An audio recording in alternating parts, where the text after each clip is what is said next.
Anarchy. Is it the Molotov cocktail thrown across the decades? Like Sylvia Rivera throwing the first beer bottle at the cops when they tried to break up the party at Stonewall. Or is it the Midnight Riders? Remapping the car city of Angels today with their commune on wheels? Or families turned farmers, seizing fellow land for community agriculture in South Central Los Angeles? But when you think of the history of anarchy, you don't generally think of Los Angeles. And you might not think of anarchy as being a Mexican thing. But tonight we're going to tell you about the deep roots of anarchy right here in LA. Right here in this neighborhood, as a matter of fact. Through the story of Mexican revolutionary Ricardo Flores Magón. Manifesto to the workers of the world.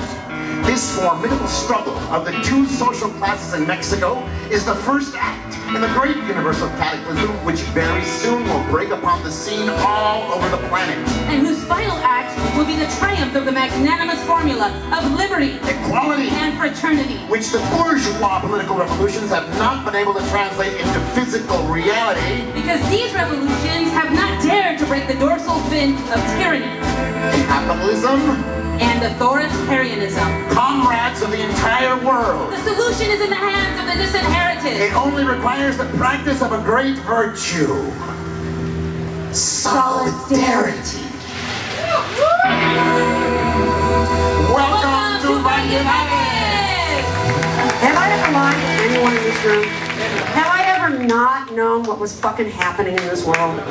Listen to me, I'm trying to help you.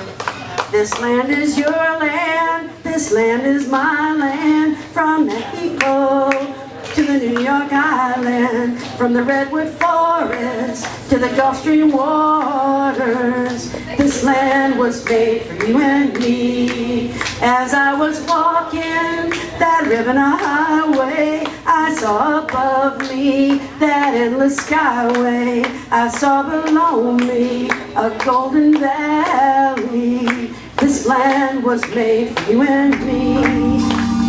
A government will not free anyone from the misery of poverty because it is not its mission.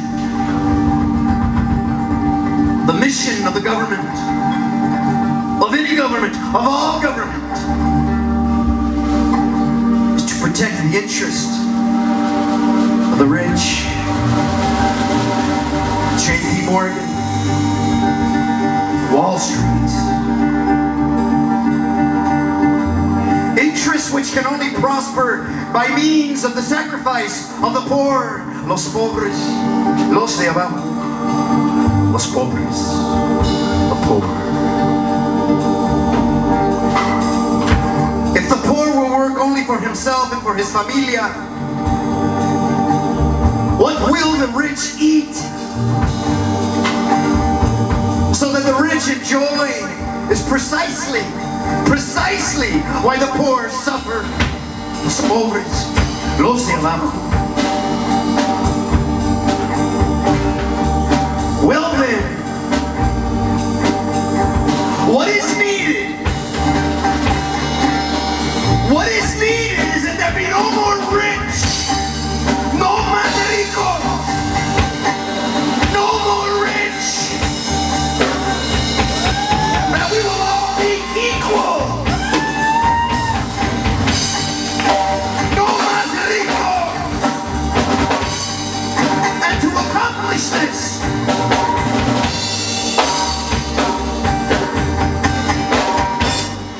there's only one method: to seize from the hands of the rich the land. Long live land and liberty. Ricardo Magón.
about our Magan? That he's a competent newspaperman, that he's hardworking, that he never gets drunk, that he's quick at typewriting, that he makes sure he's respected by the people who surround him, and that he's fanaticized by the cause he pursues with that brutal and dangerous fanaticism of an anarchist. Has he purchased dynamite or other explosives? I don't know. And if Ricardo Magan were apprehended and kept in jail for several years, what would happen? The entire movement would collapse in the act. He's the soul of everything. Without him, the others would stop agitating and publishing. They would go back to doing something else. They would go home. I'm sure it would all stop. Do you think Ricardo Magan is capable of leading a revolutionary movement? Oh, yes, sir. I believe him capable of anything. The virtual sit-in is electronic civil disobedience using simple browser-based technology, that is HTML. It was started in solidarity with the Zapatistas in Chiapas, Mexico, against the Mexican government. And it just takes into account how many people join the virtual sit-in by clicking yes. Then the reload button hits that site over and over, depending on how many people join. And the result of such a bombardment? Disturbance. Ladies and gentlemen, the electronic disturbance theater. Consider Javier Cecilia's gut-wrenching April 2001 open letter to Mexico's government and narco networks that sparked massive demonstrations across Mexico. Cecilia speaks from the Antigone-like position of grieving both the death of his biological son and the deaths of countless sons and daughters of Mexico, often the so-called collateral damage of escalating domestic violence, the state's uncivil war on drugs. Even as Cecilia claims he can no longer write poetry, he signals lower frequencies of the poetic that his addressees are incapable of registering. Cecilia asserts, there are not words for this pain, only poetry can come close to it, and you do not know about poetry. Hey, ooh, J, ooh, ma, hey, ooh, J, ooh, ma, hey, ooh, J, ooh, ma, hey, ooh, J, ooh, ma, hey, ooh, J, ooh, ma, hey, ooh, J, ooh, ma, ne, da.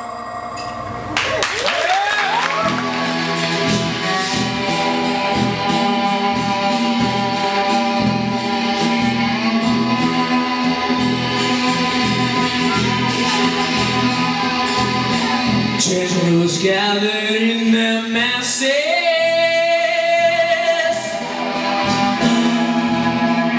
just like witches at black masses.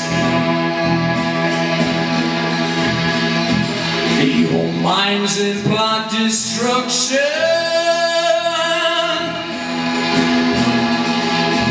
saucers of death's construction.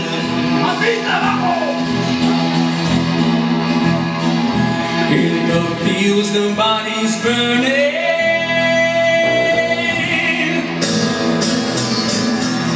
as a war machine keeps turning. Death and hatred to mankind, poisoning their brainwashed minds. Oh Lord, yeah.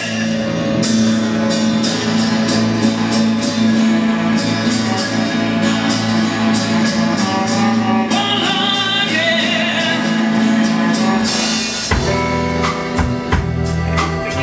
Ricardo spent 21 years behind bars. And throughout it all, he never stopped writing to Maria and Lucia letters of love and revolution.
capitalism in all its forms and see our main goal as sharing information and staying alive instead of making profits of being cool according to traditional standards.